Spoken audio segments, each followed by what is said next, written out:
सुभाष चंद्र बोस के बारे में पढ़ेंगे। इनकी क्या जीवनी है, इनका जीवन परिचय क्या है, बहुत ही कम शब्दों में संक्षिप्त रूप से आप लोगों को जानकारी देंगे।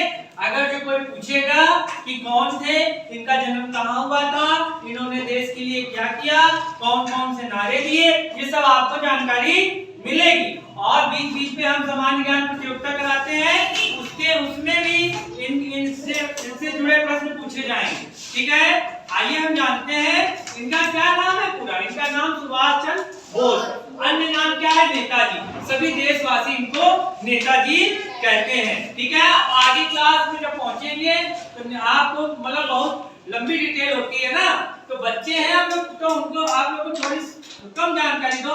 जब कम जानकारी दी जाती है तो बच्चे आसानी से याद कर लेते हैं। तो ये देशवासी नेताजी नाम कब पढ़ा, कौन से सन में पढ़ा, ये सारी चीजें डिटेल आपको आगे पढ़ने को मिलेगी। ठीक है, उसके बाद इनका जन्म क्या तारीख को हुआ भाई, इनका जन्म 23 जनवरी 1897 में हुआ। ठीक है, और कहाँ हुआ, इनका जन्म कटक उड़ीसा में हुआ। कटक एक जगह का नाम है, वो कहाँ पड़ता है, उड़ीसा में। ठीक है, और इनके पिता का नाम श्री जानकी नाथ बोस। इनके पिता एक सरकारी वकील थे। क्या थे, सरकारी वकील। ठीक है, और इनकी माता का नाम श्रीमती प्रभावती देवी। ठीक है, प्रभावती देवी। और इनकी पत्नी थी श्रीमती एमिल सिंकल। ठीक है, एमिल सिंकल। और इनकी एक पुत्री थी, इनकी एक बिटिया थी, उसका नाम था अनीता बोस। ठीक है, अनीता बोस। अब ये कौन सा, अब यहाँ पर हमने ये दो लाइन पढ़ाई, धर्म की और नागरिकता की।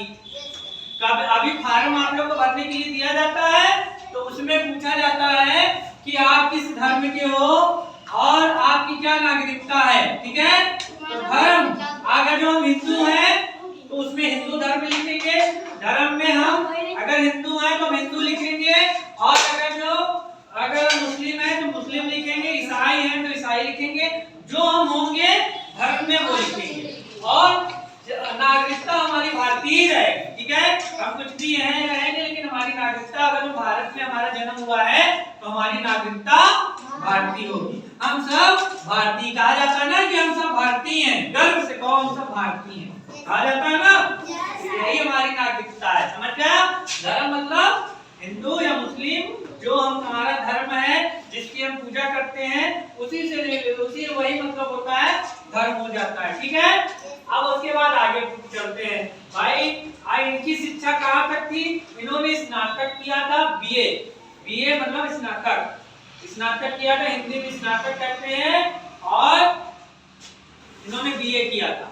और 1919 ईस्वी में इन्होंने बीए किया था, और वो फर्स्ट डिवीजन पास थे विद ऑनर्स। मतलब जो फर्स्ट डिवीजन का नंबर होता है 75 नंबर से अधिक, 75 नंबर से अगर जो 75 नंबर किसी सब्जेक्ट में लाओ तो उसमें डी मिलता था, तो उसको विद ऑनर्स बोलते थे। ठीक है ना, कि मतलब सम्मान के साथ इन्होंने इस विषय में अधिक अंक प्राप्त किए, 75 नंबर।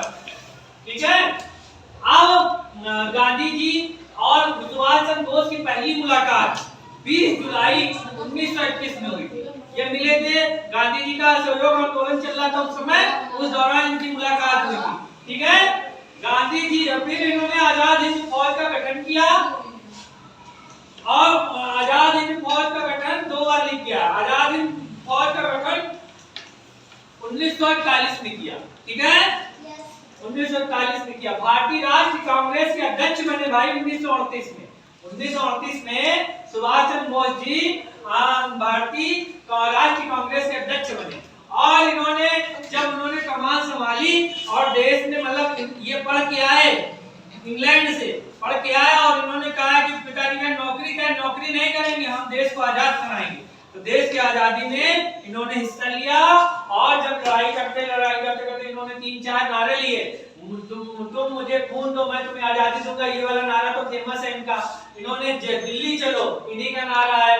जय हिंद, इन्हीं का नारा है। लाल किला हमारा, इन्हीं का नारा है। पेपर में अक्सर पूछा जाता है तुम मुझे खून दो मैं तुम्हें आजादी दूंगा, किसने कहा, किसका नारा है ये तो तुम्हें बताना पड़ता। सुभाष चंद्र बोस का। लाल किला हमारा, किसका नारा है, सुभाष चंद्र बोस का। इस तरह के जो प्रश्न आते हैं पूछे जाते हैं, समझ गए। तो जब आपको ये याद रहेगा तभी तो बता पाओगे। उसके बाद 1939 ईस्वी में द्वितीय विश्व युद्ध छिड़ गया। द्वितीय विश्व युद्ध 1948 ईस्वी में छिड़ गया। उस दौरान अंग्रेजी शासन ने इनको नजरबंद कर दिया, मतलब लड़ाई छिड़ गई तो सोचा गया कि ये ज्यादा इनको अगर बंद कर दिया जाए तो ये कुछ नहीं कर पाएंगे, तो इनको उस समय बंद कर दिया गया। लेकिन ये कुछ दिन के बाद, एक साल बंद रहे, उसके बाद भाग गए, ठीक है, देश बदल के फरार हो गए। 1948 में ये तो बता ही चुके हैं। और इन्होंने 15 वर्ष की आयु में विवेकानंद साहित्य का पूरा अध्ययन कर लिया। 15 साल के थे, इन्होंने विवेकानंद साहित्य का उसको पूरा पढ़ डाला था, समझ गए। तुम लोग 15 साल में कुछ नहीं करते हो, पढ़ाई लिखाई कुछ नहीं करते हो, देख लो लोग ऐसे महान महान, ठीक है।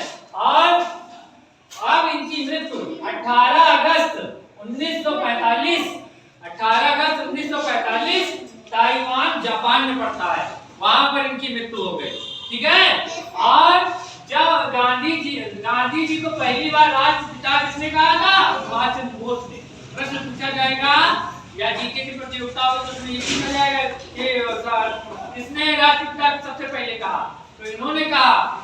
हमने बताया था जब गिरनी लिखा रहे थे कि रेडियो के द्वारा इन्होंने गांधी जी को राष्ट्रपिता कहा था पहली बार, ठीक है। और जो इनका जन्म है सुभाष चंद्र बोस जी का 23 जनवरी, तो हम इसको किस रूप में मनाते हैं, पराक्रम दिवस के रूप में मनाते हैं। तो ये पूछा जाएगा पराक्रम दिवस के रूप में किसका जन्मदिन मनाते हैं, तो सुभाष चंद्र बोस का। पराक्रम दिवस के रूप में सुभाष चंद्र बोस जी का जन्म मनाते हैं, ठीक है। और सुभाष चंद्र बोस क्या थे, तो एक महान स्वतंत्रता सेनानी थे, ठीक है, जिन्होंने देश को आजाद कराने के लिए लड़ाई की। तो जो देश को आजाद कराने के लिए लड़ाई करते हैं उनको महान स्वतंत्रता सेनानी कहते हैं, समझ गए। ये हमने सुभाष चंद्र बोस के बारे में शॉर्टकट में जाना, ठीक है। अब आप लोग इसको नोट करिए।